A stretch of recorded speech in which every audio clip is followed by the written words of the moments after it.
রব বলে যে আমার কাছে তোরা সাহায্য চা। আল্লাহ কিভাবে চাইবো? রব বলে যে ইহদিনাস সিরাতাল মুস্তাকিম, পথের সন্ধানটা আমি রবের কাছেই চাইতে থাক।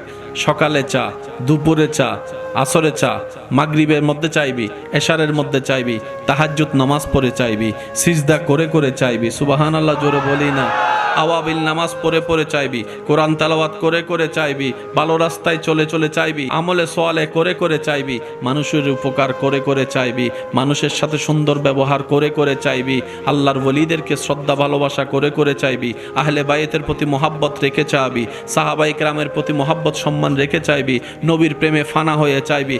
বান্দা, তুই তোর জায়গা থেকে ঈমানটা নিয়ে নেক আমলের সাথে আমি রবের দরবারে সাহায্য চাইতে চাইতে নেক আমল করতেই থাক, করতেই থাক, করতেই থাক।